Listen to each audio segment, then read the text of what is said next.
La semana pasada hablamos del reconocimiento de Juan del amor de Jesús y la importancia que reconozcamos ese amor como el modelo del amor.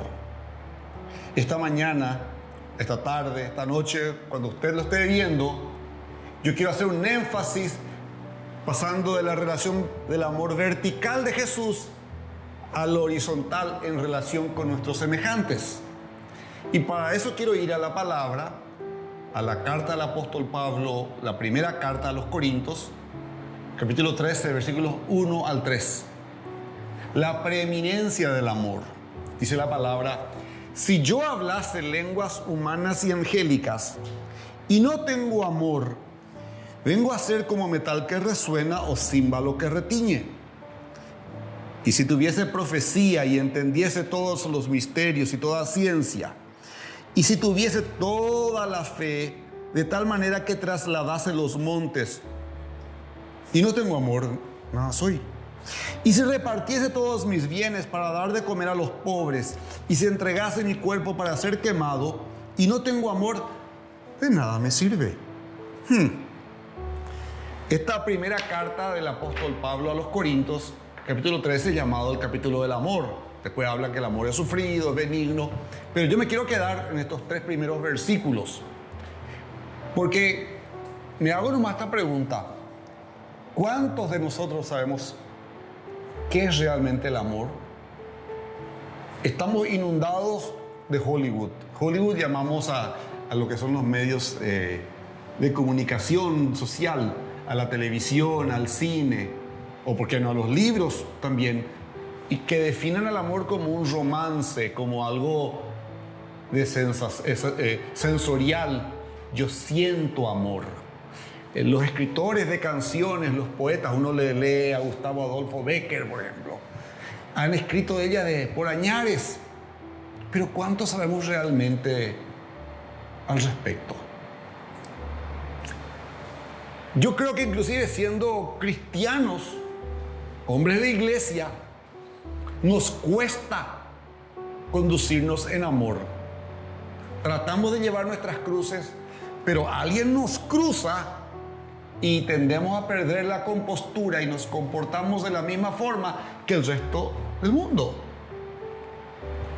Pero hoy yo quiero decirte que la Biblia, la palabra de Dios, nos enseña que debemos ser personas que ejercen el amor en todas nuestras relaciones con nuestros semejantes. Escuchemos estas palabras.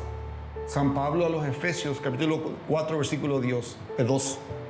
Y que sean humildes y mansos y tolerantes y pacientes unos con otros en amor. Después dicen Hebreos 12:14: procuren vivir en paz con todos y en santidad, sin la cual nadie verá al Señor. Decimos lo mismo nosotros. A veces es más difícil, a veces nos cuesta amarle a alguien porque tampoco ayuda. Pero San Pablo nos insta que si es posible debemos vivir en paz y en armonía con todos. Por eso yo quiero centrarme hoy en los primeros tres versículos del capítulo 13 de 1 Corintios, al hablar del amor como lo expresa la Biblia. Yo entiendo que la introducción que hace Pablo es: ahora les voy a mostrar un camino mejor, un camino más excelente de manejar las relaciones humanas. Jesús ya lo planteó cuando dijo: no hagan a otros lo que no quieren que se hagan ustedes, como la regla de amor. Si querés recibir amor, da amor. La ley de siembra y cosecha también lo llaman. Para mí es la regla de oro de toda sociedad. Primera de Corintios, Pablo dice la importancia del amor en nuestras vidas, porque esa es la manera de manejar todas las situaciones, es la manera de manejar todas las relaciones, la manera de manejar la vida. Y señala que el amor es más importante que 4 cosas que para nosotros los cristianos son muy importantes. En el primer versículo, San Pablo dice que el amor es más importante que los dones espirituales.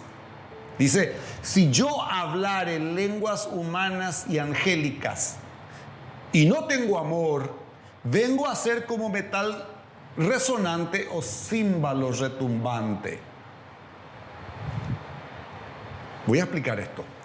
En el día del Pentecostés, cuando Pedro dio el famoso primer sermón del Evangelio, Dios dio a los apóstoles el don especial de poder hablar en lenguas que nunca habían aprendido humanamente, para que los demás pudiesen entender lo que se estaba diciendo. ¿Okay? Pero aquí, en esta primera carta del apóstol Pablo a los Corintios, dice que si Dios le diera el don de hablar todas las lenguas angelicales y todos los idiomas humanos, imagínense todos, pero si no tuviera amor, entonces va a ser un simple metal resonante o címbalo retumbante. ¿Y qué es lo que quiso decir con eso? En la antigüedad había un gran platillo que colgaba en la entrada de la mayoría de los templos paganos. Cuando la gente venía a adorar a sus dioses, los golpeaban esas campanas para despertar a sus dioses a fin que ellos escuchen sus oraciones. Pablo lo define como algo hueco. Esos dioses no existían. No podían despertar de su letargo porque estaban muertos. Entonces eran inútiles. Si él pudiese ser tan bendecido que pudiera hablar con la mayor elocuencia todos los idiomas, pero no tuviera amor, su vida sería tan inútil como ese acto ridículo de golpear un platillo para despertar a dioses inexistentes. Entonces, el amor es más importante que cualquier don espiritual. Segundo lugar, versículo 2, San Pablo dice que el amor es más importante que el conocimiento mismo. Dice el versículo 2, y si tuviera el don de la profecía y entendiera todos los misterios y tuviera todo el conocimiento y tuviera toda la fe, de manera tal que trasladara los montes, y no tengo amor, nada soy. O sea, puedes saber todo.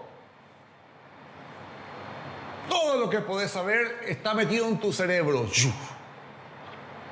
Ciencia nuclear, medicina, filosofía, psicología, sociología, antropología, todo tipo de teología.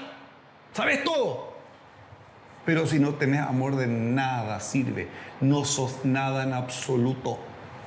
¿Por qué? Él lo clarifica en el capítulo 8, versículo 1 del mismo libro de Corinto. El conocimiento envanece, pero el amor edifica. Yo creo que, a diferencia de lo que se plantea mucho a nivel social, nuestra sociedad no necesita más conocimiento, más educación.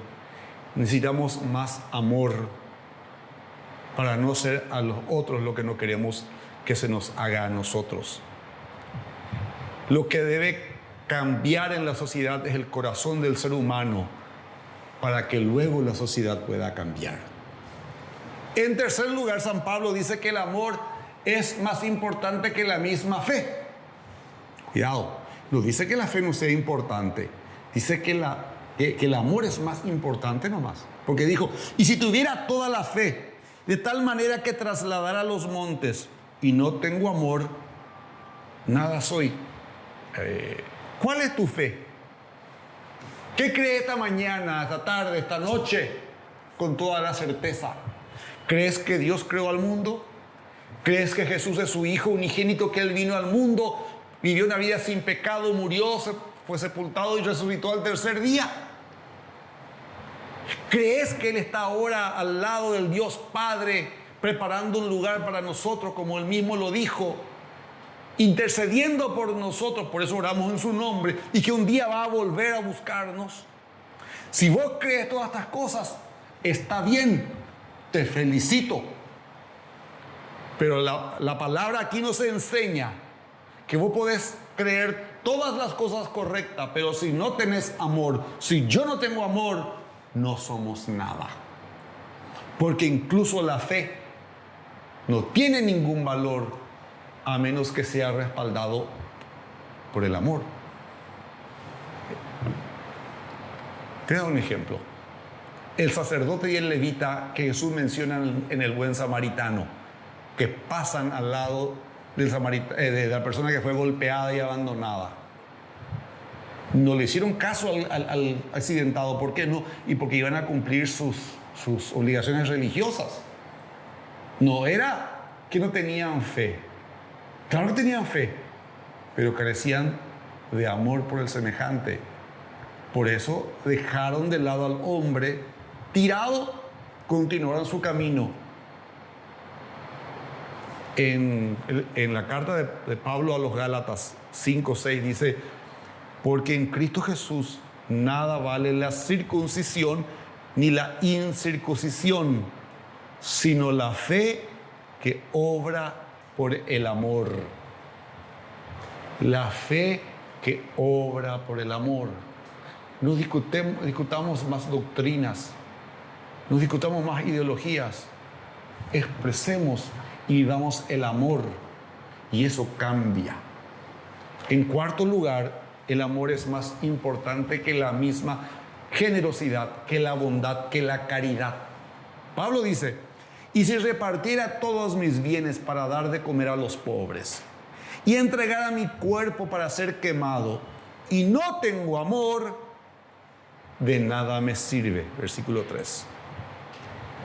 Él no dice si doy el 10% del diezmo. Él dice: si yo vacío toda mi cuenta corriente que está en el banco, mi caja de ahorro, si cobro mis pólizas de seguro y doy todo para ayudar a los pobres, incluso me sacrifico, pero no tengo amor, no sirve de nada. Porque la generosidad en sí misma no es suficiente. Todos recibimos llamadas, cartas, correos para aportar a causas que sí valen la pena. Y está bien. La pregunta que yo te hago es: ¿por qué haces lo que haces? ¿Por qué das tus diezmos? ¿Por qué das tus ofrendas? ¿Por qué haces filantropía? ¿Por qué le ayudas a alguien? ¿Porque te sentís culpable? ¿Porque querés impresionar? Si la única razón por la que doy es para recibir o para sentirme bien conmigo mismo, entonces el amor está ausente y el dar está vacío. El motivo para dar debe ser el amor a Dios, el amor que yo recibo de Dios y el amor por mis semejantes. La palabra dice: lo que de gracia he recibido, de gracia doy. ¿Qué es la gracia? El favor inmerecido. Lo que yo he recibido como un favor inmerecido, yo no soy dueño. Debe ser para dar, porque Él me amó primero y puso en mí el amor por los demás. Así que San Pablo nos está diciendo que el amor es más importante que todos los dones espirituales, más importante que el conocimiento, más importante que la fe y más importante que la misma generosidad. En primer lugar, entonces, hablamos sobre la importancia del amor en nuestras vidas. En segundo lugar, practicar el amor en la vida cotidiana. Algo que estamos captando es que el amor es muy importante, más que el conocimiento, más que la fe, más que la generosidad, etc. Escuchen lo que Jesús dice en Juan 13:34. Un mandamiento nuevo les doy: que se amen unos a otros. Así como yo les he amado, ámense también ustedes unos a otros. Vamos a apuntar algo aquí. Para Jesús no es una sugerencia que nos amemos. Es un mandamiento, es una orden, es una instrucción. Y lo otro es que Él no nos va a ordenar a hacer algo que no podamos hacer. Nuestro problema es lo que entendemos por amor, como que algo ocurre simplemente Porque eso es lo que el mundo enseña. Te enamorás como si cayeras en una zanja. O te desenamorás como si te cayeras de un árbol. No puedes evitarlo. Es algo que simplemente te ocurrió. Lo que la palabra nos quiere enseñar es que el amor es una decisión, es una elección, es algo que podemos controlar. Dios nos manda a amarnos unos a otros. Lo que significa es que yo decido amarte y a la vez vos decidís amarme o no. Y esto no es una situación fuera de nuestro control, es lo que yo puedo decidir, es lo que yo puedo elegir. ¿Qué tipo de amor estamos hablando? Filipenses 2:4, Pablo nos dice: no busque cada uno su propio interés, sino cada cual también el de los demás. En otras palabras, amemos de la misma manera que Jesús amó. Mateo 7:12 dice: haz a los demás todo lo que quieras que te hagan a ti. Esta es la esencia de todo lo que se enseña en la ley y en los profetas. Si pensás en los demás y en los intereses de los demás, al igual que pensás en vos mismo y en tus intereses, te volvés desinteresado. ¿Por qué no aplicamos eso a las varias áreas de influencia en nuestras vidas? 1. ¿Cómo funcionaría eso en la familia? Supongamos que alguien en cada familia representada aquí, viendo el programa, dice: yo voy a casa y voy a poner en práctica. Empezás con los tuyos, con tu cónyuge, amando a tu esposo en primer y último lugar, siendo más amable, más tierno, más gentil, aun cuando el otro se porta mal. Con tus hijos, con tus padres, con tus hermanos, porque los amás. Y extenderlo a la familia de la iglesia y luego a tus semejantes. ¿Por qué? Porque la palabra dice en Juan 13:35: por esto todos los hombres sabrán que son mis discípulos, si se aman los unos a los otros. O sea, el mundo no va a conocer de Cristo porque invadamos todas las plataformas sociales, ni porque tengamos grandes templos, ni porque imprimimos libros para hablar de Él, sino porque nos amamos los unos a los otros. Esta es la forma en que el mundo va a descubrir que el mensaje de Jesucristo es válido. Si realmente nos amamos el uno al otro de la manera que Jesús nos amó, entonces tenemos que aprender a desarrollar en nosotros el mismo tipo de compasión por nuestros semejantes que Jesús tenía. Yo sé que es desafiante en un mundo tan egoísta, cuando todo nos enseña a enfocarnos en nosotros mismos, en lo que yo quiero, en lo que yo siento, en lo que yo pienso. Pero Dios nos llama a ser compasivos, a desarrollar la empatía. Entonces hagamos nuestras preguntas difíciles. ¿Cómo es estar lastimados profundamente en nuestro interior y nadie sabe que estás sufriendo y no te sentís en la libertad de contarles lo que te pasa? ¿Cómo es estar enfermo y saber que no te vas a recuperar y querer vivir más que cualquier otra cosa? ¿Cómo es sentirse ¿Cómo es sentirse discapacitados? ¿Cómo es ser una minoría? ¿Cómo es lidiar con problemas matrimoniales o problemas domésticos? ¿Cómo es? ¿Qué tipo de carga llevan las personas? ¿Nos preocupamos lo suficiente como para ayudarlos a soportar esas cargas? Eso es lo que significa cuando Jesús habla de amarse unos a otros como Él nos ha amado.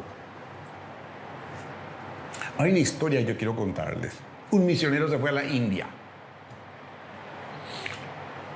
Por supuesto, no hablaba el idioma de la India, creo que tiene no sé cuántos idiomas luego. Pero antes de aprender el idioma, desarrolló tuberculosis y tuvieron que internarle en un hospital. En el hospital, que no es un muy buen lugar para estar, no era muy limpio, las condiciones eran difíciles, mucha gente enferma, había hacinamiento. Este misionero le puso buena cara a la situación. Como decimos en guaraní, ñejamba y teño. Y tomó algunos libros y folletos y trató de hablarle a los pacientes, a los familiares de los pacientes en el hospital. Pero ¿qué tenía como obstáculo? No hablaba el idioma. Se desanimó luego. Entonces lo que hizo es repartirlo, los libros y los folletos que tenía. La gente le miraba y no le aceptaba. Era renuente, era un extraño. Ahí estaba. Por su enfermedad iba a quedarse mucho tiempo. Y dijo, ¿para qué yo vine tan lejos? Para enfermarme de tuberculosis sin hablar el idioma y nadie me quiere escuchar. Y tampoco puede escucharme. Por su condición, a eso de las 2 de la mañana se despertaba a toser. Una tos crónica que no le soltaba. Una noche en la que la tos le agarró con todo, notó que al lado de su cama había un pasillo y hacia el otro lado del pasillo había un anciano que trataban de levantarse de la cama. El hombre no tenía las fuerzas, se enrollaba por su cuerpo, se balanceaba de un lado a otro tratando de tomar impulso para levantarse, pero no podía hacerlo, estaba demasiado débil. Finalmente este anciano se rindió y se quedó en su lugar. Este misionero se quedó en su lugar con el correr de los minutos, pasó la tos y se quedó dormido. A la mañana siguiente, él entendió por qué este anciano luchaba por levantarse. Es más, lo había visto llorar de la impotencia. Quería ir al baño y no tenía la fuerza suficiente para levantarse. Y a la mañana la cama estaba sucia y había un olor en el aire. Los otros pacientes se burlaban del anciano. Los enfermeros que venían a limpiar la cama no lo trataban con paciencia. Él cuenta que inclusive alguien le abofeteó porque había hecho sus necesidades en la cama. Dicen que el anciano no tenía fuerzas ni siquiera para defenderse y se quedó allí llorando. Este misionero volvió a despertarse a la madrugada siguiente con su tos habitual por la tuberculosis.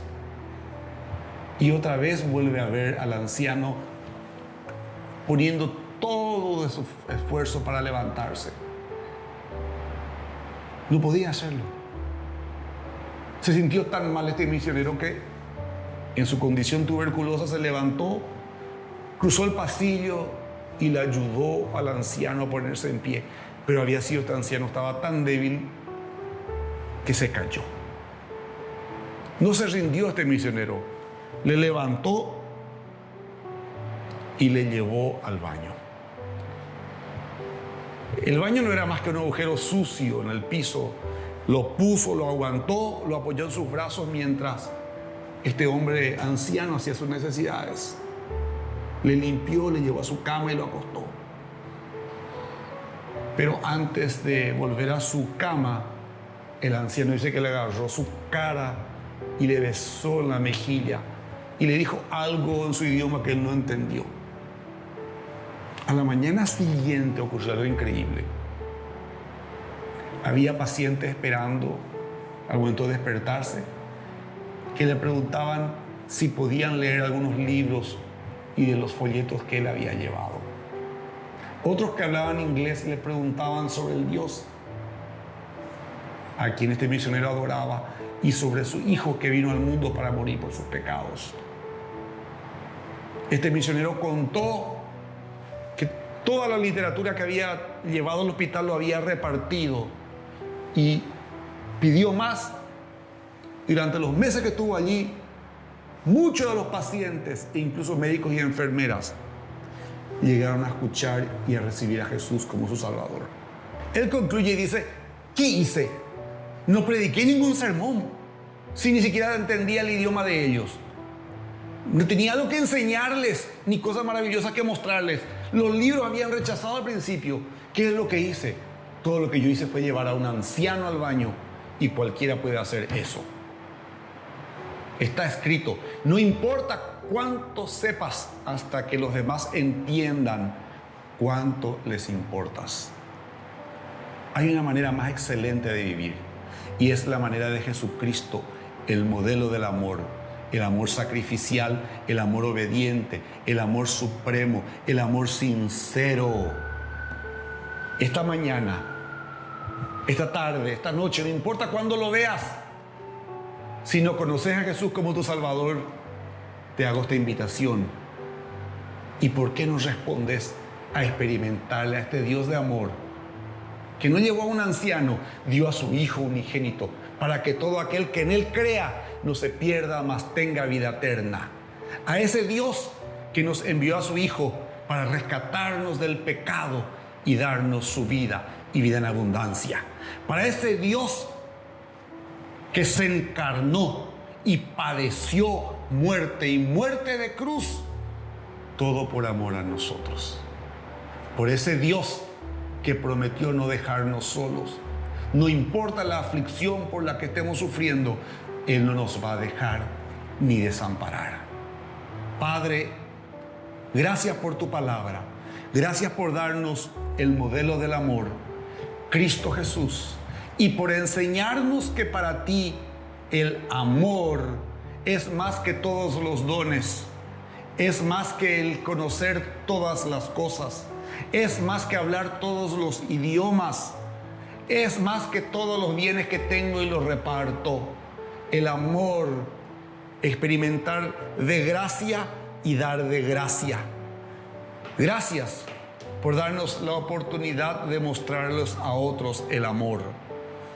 Que esos encuentros divinamente acordados por ti podamos entenderlo y aprovecharlo, demostrar al mundo tu amor con nuestras acciones, sabiendo lo que nos enseñaste claramente, que nunca hagamos a otros lo que no queremos que nos hagan a nosotros, que hagamos a otros así como queremos ser tratados nosotros, que de nosotros salga el respeto, la tolerancia, la comprensión, la bondad, la paciencia, el perdón, para poder recibir también aquello que tú tienes preparado para nosotros.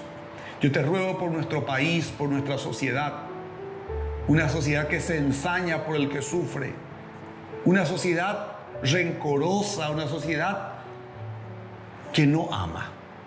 Que podamos rescatar este valor y aprender de Jesús e impartidos por el Espíritu Santo de ese don del amor para amar a otros, para perdonar a los que nos ofenden, para ayudar y mirar al semejante de la misma manera con que tú nos miras.